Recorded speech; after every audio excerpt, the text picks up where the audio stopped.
And it's that whole concept of nothing changes if nothing changes. If you've been holding control and holding so tightly for so long, and yet you're not getting the result that you desire to be getting right now, then you need to actually change something. And a really cool frame that we could throw this through is the utilization of the Johari window. Yep. So recently a survey was done and it found that shame, scarcity and control are what blocks sales in your business. Yep. And I thought that this was a super interesting thing to do a podcast on because I totally agree with it. Yeah. Like they are the three things that are going to block. And I think control's the big one I want to talk about. We'll talk about the others. But from a control perspective, the tighter you hang on and the more you try and squeeze it all into a box, the more it's going to escape you. Yeah. In terms of sales. So sales energy needs to be open, it needs to be receiving. And when people are controlling themselves and controlling their environment, it's just squeezing this, you're trying to get money in through this narrow little gap. Yeah. Whereas if your arms are open wide and you're ready to receive, then you can. I thought we might delve into control first and talk about why do people feel the need to control it? Yeah, I love this. And you're so right. It is something definitely that holds so many people back. And I think the biggest reason for it, or the biggest, not reason, more so way in which it shows up is it has to happen this way. I have to get sales through this particular way. I can't possibly do something different. Or I have to create content to this specific strategy. I can't possibly do something different. Or this worked for that person, so I have to copy and paste it when that's not how it works. Yeah, so they're so highly desiring certainty. Yes. That they're completely unwilling to step into uncertainty or significance in order to change it up. Yeah. Yeah. And I see this a lot by, I remember a phase in my business where I was like, maybe I should just become a content creator and talk all about how to create content. And anyone who watches my content will know that I'm not I have content creators that help me out. And the stuff that I do, I do remember one time posting this great dinner I went to and everyone laughed at me because the front cover was a chicken wing. Oh my God. And it was a singular chicken wing because it was at this fancy restaurant where there was this one chicken wing. And I remember that, and it was well before my time. Yeah. And it was hilarious. However, I went through this phase where I was like, maybe I should just teach people about how to make content, because have you seen those accounts that teach people how to make content? They go off. They get really so much engagement. And it's not because they're teaching content. It's actually because of the people who are desiring highly to have absolute certainty, aka control, over their environment in their business. And I think this is where, everyone talks about authenticity and it's like, you can't have authenticity if you're so tightly held. Authenticity comes in the free flowingness of being who you actually are, including posting a chicken wing every now and then, as, to show that you're real. Yeah. And with the rise of AI and AI-generated images, video, and even the content itself, I think that it's really important to talk about this level of control and how we can actually start to release it a little bit. Yeah, I love this. And it's that whole concept of nothing changes if nothing changes. If you've been holding control and holding so tightly for so long, and yet you're not getting the result that you desire to be getting right now, then you need to actually change something. And a really cool frame that we could throw this through is the utilization of the Johari window. Yep. In the context of known to self and known to others is your open area. Yes. So if people know you in the way that you've been showing up and you know yourself in that particular way, yet it's not getting the result, you need to open more of the hidden area. And the way to do that is to actually do things that you normally wouldn't do, put yourself in environments you normally wouldn't be in, and allow what you said, that free flow of authenticity to come through. Yeah. If you're in an environment where someone throws you a question and you have to answer, or you're in an environment where you're creating trending content that's a bit sillier or whatever it might be, it's you're actually going to show more of your hidden area to others, which may entice them to buy. Well, that's where magnetism exists, right? Absolutely. That magnetism is in the bit of, ooh, I got to see that little bit, I like it. Yeah. Rather than in the day-to-day educational structured content that a lot of people do, or in the, if they're always doing the silly fun content, then how about you try a little bit of that educational content? Yes. And we can even push this back through the frame of cues. Yes. A book that we recommend a lot to our high-level clients is cues, and she's Vanessa Van Edwards is who it's written by. What she specifically talks about is warmth cues, competence cues, right? And it's the same with your content. Like if all of your content is those warm cues and it's more of that like bestie vibe and it's just the friendly, fun content, then that's the frame that the people are going to come to you as a bestie. And last time I looked, my bestie didn't pay me. It's like you're going to be friend zoned in the DMs and no one's actually going to close. No one's actually going to exchange money. Yeah. And equally, if you're fully competent and there's no warmth, then it's like robotic and they may as well just go to ChatGPT and get advice from that place instead, because there is no enticing like magnetism element to make the person actually want to lay down their money and invest in you as the person to get them to where they need to go.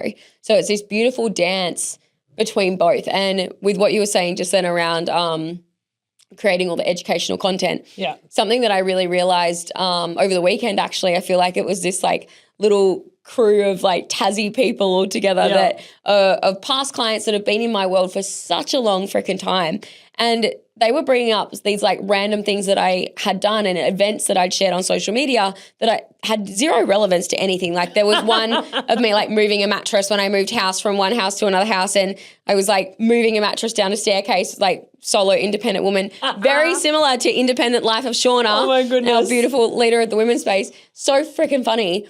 Yeah, that's the content people have remembered and anchored to me. And what brought it up in conversation is they were like, are you doing all your content now? It's like, why? I never see you do the silly stuff anymore, or like just like on stories. And it really made me go, wow, I actually haven't shared a lot of like the random in-between stuff. Yeah. Because I think the level that I'm at right now, and this is a great lesson for anybody listening, the level that I'm at right now is like I'm so like on efficient mode. I'm like, I just want to, if I'm consuming content, tell me what I need to know and tell me right now. Like I don't want the fluff. I don't really care what you got up to today. I don't really care what you bought when you went shopping. And it really like made me again realize that I'm not my ideal client. Like my ideal client wants to know me. Like today I was like, I really should have taken some B-roll today.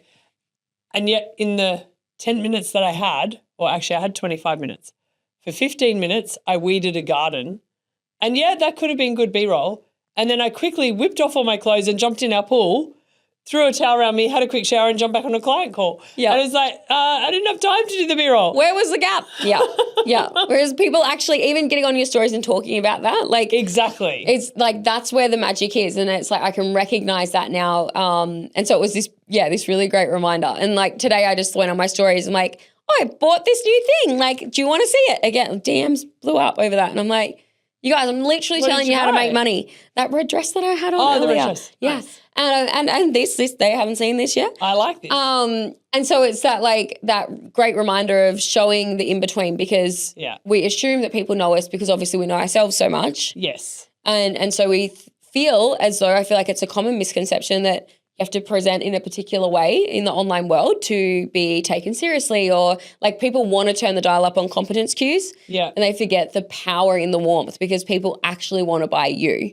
And I think that's what they forget. So they're trying so hard to control how their product or their service is perceived that they don't even show themselves. Yeah. And that control narrows the window for money to come in. Whereas if they actually jumped into being open and recognizing that people buy them for who they are rather than the product, then they would actually get a lot more sales in through the door. And you can be strategic with that openness as well, and strategic with that loosening of the grip of control, in the sense of people are going to make assumptions. Yeah. And so the hyper-controlled approach is like really honing in and squeezing really tight, and there's no room for assumption anymore. Yeah. Yet if you're to release that control and actually create intentional space for assumption, you want to like you get to influence and persuade the most empowering story in the consumer's mind.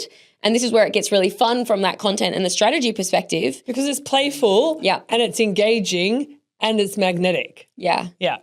I think with the control piece as well, a lot of people are trying so hard to control everything else going on in the world. Yeah. So we've talked about control within their business. Yeah. But actually, what about all the other stuff they're trying to control, like their cash flow, like their kids, like their relationship, like what they've got on this week on the weekend. Yeah. Like, and I think that that's super important to talk into about control as well, because one of the things I find hilarious is when an entrepreneur is quite new, they have a bit of success, but they're still doing stuff on the weekend. And I remember doing it myself. It's like, yeah, but that's Saturday. Like we do something on a Saturday. Yeah. Instead of it being, oh, I can actually do something on a Tuesday. And so that control of having to have it normal like everyone else and do it on the weekend, that's a level of control as well. Yeah, absolutely. The control of managing your kids so that you only do sales calls when your kids are in bed or when your kids are at school. Like that's shortening everything. What if you get a supportive partner or a nanny or someone to help you out and actually invest all in on yourself and make the calls at times that work for the client rather than for you?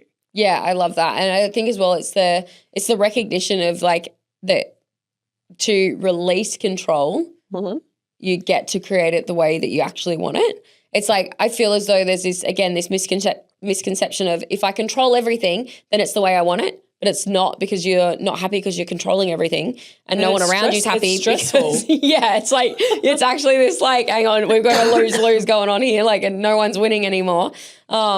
And on that note of like weekends and stuff like that, it is funny when you have friends. Like I do definitely have friends that still live in the world of weekends. Yeah. And like I love them dearly. And though it's weird to me if it's a weekend and I realize it's a weekend and I still have the urge to work. Like it's, and I go, oh wow, it's like this is not normal. I get my best work done on a Sunday. Yeah. And then Tuesdays, play day. And in some ways it's better. Yeah, definitely. Especially if you're going somewhere where there's a crowd on the weekend. Yeah. During the week, it's nice and quiet. If you need to get like appointments, you want to get appointments done or you want to, absolutely. It is definitely a win. And not having to sit in traffic, like that's such a win. Yeah. When you don't have to be anywhere at a particular time. So the next thing is scarcity. Yeah. And I think we have to talk into the scarcity mindset because I feel as though it's actually a common community, cultural kind of thing at the moment. Yeah, it's never enough. It's the concept of never enough. It's the concept of lack. Yeah. It's the concept of needing rather than choosing. Yes. It's the concept of should've, could've, would've. Yeah. Instead of choose to. Yeah. And I feel like scarcity is this funny little beast that no one ever actually talks about scarcity as such. They talk about it as an advertising term, right? It's yes. like stop acting from scarcity. Mm-hmm. And yet they don't ever talk about what scarcity is, what it means, or how it's affecting sales. Mm-hmm. So the thing is if you feel like you're scarce in one area, it's going to show up in all areas. So if you have scarcity in relationship, that scarcity is going to map across to your sales. If you have scarcity in food, that's going to map across to your sales. And this showed up the other day in one of our trainings where someone just hadn't eaten, right? They'd done this big, long day. They hadn't eaten and they got super angry at me. And it was this weird thing. And eventually I just said, what have you eaten today? Oh, just one bagel. I mean, one bagel. We've been here for 14 hours. You've eaten one bagel. Like that is not enough when you're working with your mind and you're working with the brain and it consumes fat. One little carb bagel isn't enough. And so then it's like there's the scarcity where you don't feel scarce, but there is scarcity. Yeah. Like not enough food, not enough water, not enough fitness. Yeah. Like the scarcity that is in your control, but because you're not viewing it as money, you may not label it as scarcity. So when I think into this about how this scarcity affects sales, it's like if you're super worried about money, then you're going to be attracting the wrong people because you're going to be attracting the people who are worried about money. Yeah. Which means that A, your sales calls are going to be challenging, yet B, even if you do sell them, you're probably going to have to discount it, put it on a really long-term payment plan, and you run the risk of them never paying. Yeah, gross. All of it is gross. Even like you just talking about scarcity, I'm like, oh. It's not a fun topic to talk about because we never do it. The feeling is gross. Yeah. And like the concept that I speak into quite a lot is the having one foot in gratitude, one in desire. Yeah. And when you've got 2 feet into desire, you're in scarcity. Because it's just like I want, and there's no gratitude for anything that you actually already have. Yeah. And a lot of people go, but I thought I was supposed to focus 100% of my stuff on the goal. And we are very much everything towards the goal. Yes. However, surely when you get the goal, you don't want it just as the goal. You want it with feelings, you want it with gratitude, you want to receive it. And so if you're not creating the now with all those energies, the goal's not going to be like that either. Yeah. And I feel like that's probably the easiest way for anybody listening to jump out of that scarcity mindset is to go, hang on, what am I actually grateful for right now? And it doesn't have to be I'm grateful for the money in my bank, even though I absolutely recommend you doing it. Like every time you pay a bill, it's like, is it a bill or is it an absolute freaking blessing that you are able to? Like that you're able to have electricity, that you're able to have Wi-Fi, like that you're able to put fuel in your car, like whatever it is. It's like what a freaking honor to live in a country where you can do that. You can just do that. Like it's actually wild. Just to live in a country that has running water. Yeah, literally. It's like so lost. There is definitely a level of like entitlement, I think, that comes hand in hand with that scarcity factor. It's like you actually have it so freaking good. And if you could anchor your energy into that and into that gratitude for like the magic that's in the mundane that's in your life right now, that magic is just going to compound and flood every other area of your life. I think that is a huge thing with scarcity. It's the how do I find the magic in the mundane. Yeah. Because it's actually magical right now that we have these trees behind us. Mm-hmm. They're real. They're in dirt. We bring them in and out of the room. We lovingly look after them. And I don't know, this might sound weird, but actually the one behind you moves quite a lot when you're talking. And I'm like, oh, it's talking to you. That's interesting. And when I think about that, I'm like, that's a level of gratitude, right? Oh, look, that tree's moving. It's moving when you're talking. This is really cute. It's probably got something to do with our voices vibrating around the walls. And yet I've found the magic in it. Yes. Like I've noticed it and gone, oh, there's little fairies in the tree and they're talking and that's moving the branches. And I feel like when you can have the vision of a child. Yeah. Absolutely. Then that keeps you out of scarcity. So a lot of people go, how do you get out of scarcity? Make more money. How do you get out of scarcity? Have a different mindset. I actually believe the way out of scarcity is to have a childlike curiosity about the world. Yeah, I love that so much. How does that work? What is that? I'm so lucky I have that. How does electricity just happen when you push a button? It's actually crazy. It is crazy. How do planes work? It's a bus in the sky. How do planes stay up in the sky? Make it make sense.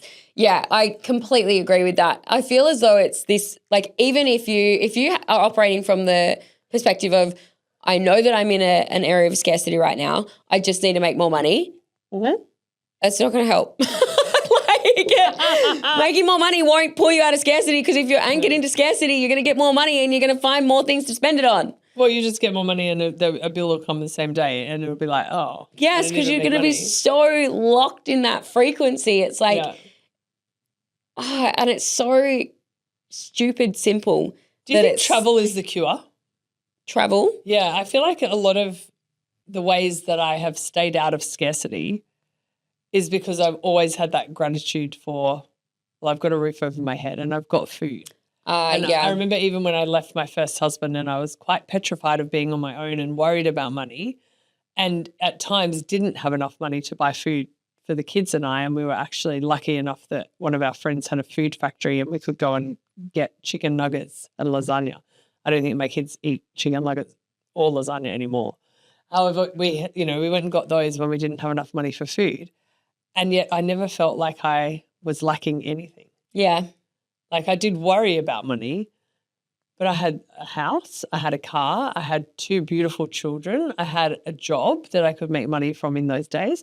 And I remember thinking, this is so much more than anyone in Thailand has, or this is more than anyone in Vietnam or Bali or any Asian country where there's some level of poverty. Yeah.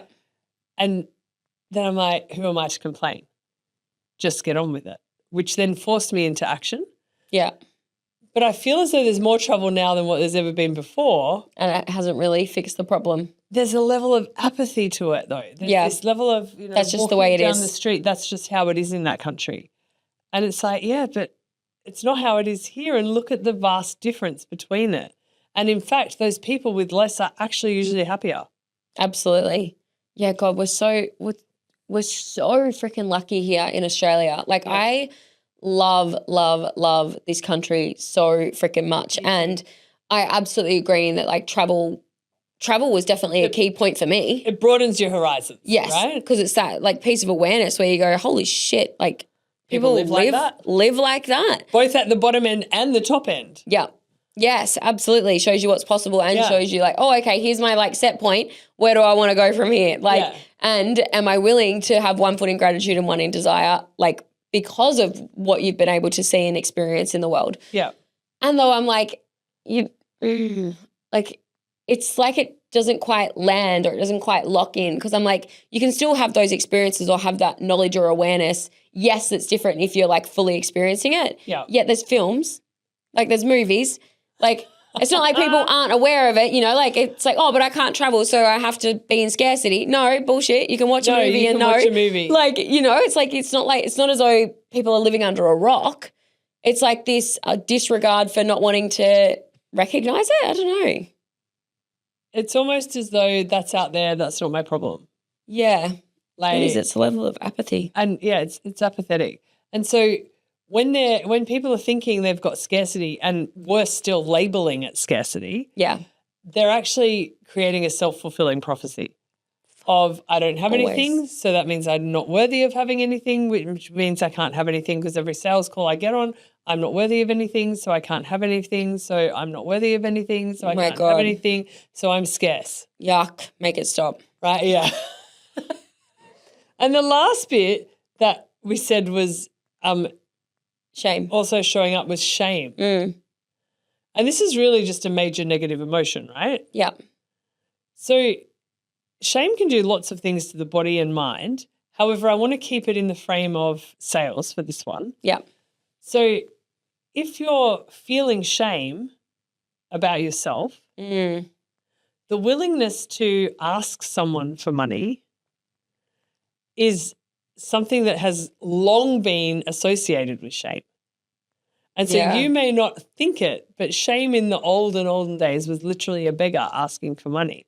And so if you map that across to sales and you're the beggar and someone's, you know, potentially wanting to pay you, then when you receive it, you're just going to feel like it filled up whatever was the deficit from before. So one of the things that I think is super interesting about shame is that once you feel it, it's almost as though that's where it unlocks. And I know that sounds really dumb. No, it doesn't. It's like the avoidance of it holds it in place. Yes. It's like, I know it's there. I'm going to pretend I don't know it's there. Yeah. And that's actually what keeps it there. Yeah, because if you did truly feel shameful, you wouldn't be able to get on a sales call. Mm-hmm. But if you keep pretending that you're not feeling shame, you'll get on the sales call, but it won't go very, very well because the energetics of shame do not create money. Yes. It's that you actually had a really great one-liner through our recent training. It wasn't feel it to heal it. It was feel it to deal with it, to deal it, to what was it? Don't feel it, deal it, I think was what I actually said. Don't feel it, deal it. Yeah, it's like actually utilize it. Or feel it. No, maybe I just said feel it to deal it. So basically what I meant by it, whichever way the words went around, was you can feel it all you like, but if you're going to have the feeling, actually deal with the feeling. Yes. Otherwise, block your feelings and get on with it. It's so fucking true. Like one or the other. And obviously with what we do, we're advocates for feeling it and actually moving through it and then getting on with it. However, it can be effective for some people to just go, shut it out, I'm going to move forward. And I think when you come to the shame part, it's like, what is there truly to be shameful of? Yeah, when you were talking about it before, I was like running through, like there has definitely been times in the past when I felt shame. Yeah. And yet it feels really far in the past. Like it feels hard for me to access it. I'm like, okay, I definitely have a reference point somewhere. Yeah. And I'm struggling to even access it. Yeah. And then if I think about shame in the future, I'm like, okay, well, what could elicit it? And I am struggling. Yeah, I do not have that either. Yeah. So I struggle to find shame. I definitely remember shameful things in my childhood. Like I remember going to a park with Sarah Bolton and she lived around the corner from me and we went to a park that we weren't supposed to go to. It was like we were riding our bikes. It was a bit further away and we went into the toilet block to go to the toilet and these boys chased us in there and were throwing rocks at us. Jesus and of Christ. course, the toilet block, you can't get out, right? There's only one way out. And they're standing there with rocks. And we had to be home at a certain time. And I was like, now they're going to know that we went somewhere we shouldn't have gone. Oh my God. Because we're not going to be home in time because we can't get out. And eventually, hopefully, these kids will get sick of throwing rocks at us, and which they did. Eventually, they must have looked at their clocks and gone, oh, it's time for us to go home. And I have never ridden so fast in my life. I was like a speed demon on two wheels because I was like, there is no way my parents are finding out that I went to that. And so I got back to Sarah's house and rang the phone and rang mum and dad and said, oh, Sarah's mum just asked me to stay for dinner. And then didn't have any dinner that night because Sarah's mum wasn't home. And I just had to go home so that I didn't seem late. Oh my God, you are hilarious. Right? So that was my shame. That's my big shame story. And like, you know, I had a pretty vanilla childhood. So that was like pretty bad.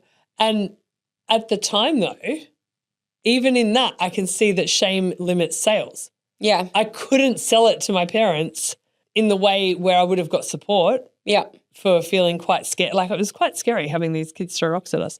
And I couldn't lean in. Mm-hmm. I leaned out and then lied. Yeah. Because, you know, when you're in shame, you often do more shameful things. Yeah. And so if you're wanting to sell through the energy of shame, it's just never going to work. So you have to manage your shame first. Actually feel it, deal with it, do the emotional change work you need to do on it. Yeah. And then start moving back into sales. Yeah. And so I feel the biggest piece, if you're listening to this and you're like, okay, I'm definitely feeling shame right now. That's definitely me. Okay. Yep. How do I actually do that? I feel like the number one thing, absolutely, like come and get in a room with us. Yes. Because that's the bread and butter, you know, like that's what we do absolutely. At EAWTC. And I would say if you need a step before that, it's actually get around a safe person. Yeah. Can you just find someone who is safe? If you can't find safety in self, then find a safe person. Yeah. Because they're going to be able to model it to you. And like, because I think about, okay, well, how do we actually manage it in the room? It's like people could literally say anything to us and we're like, cool. Okay, Great. They're like, what? What do you mean? That's not great. And we're like, no, it is. It's great. It's great that it's really great that you're talking about it now. Yeah, this is great because now we can deal with it and actually utilize it and move through it and whatever needs to happen, right? And so I can absolutely see, like, particularly in students that come through the room, I wouldn't say that many people in our coaching containers are dealing with those heavy things. Yeah. And they may, however, it's not the default. Time they're not. Most of the time they're actually taking action and they're moving forward. They're pretty great. They're in a pretty great spot. And so I can see in the room it absolutely showing up in the space of people potentially come into prac and they are lacking that safety within themselves, or they're yet to realise that that's where it's created, and therefore seeing it outside of themselves and having a reference point for it, like, actually gives them the confidence to be able to put it inside of themselves and access it. Yeah. Yeah. I like that. Yeah. Well, there we go. What is it? Shame, scarcity, and control. Now you know how to deal with it. Definitely limit your sales. And if you want help with sales, we have an incredible sales and speaker training that's coming up in February that we'd love to invite you to. So you can just pop us a message and jump in there. We would love to have you with us. Yay.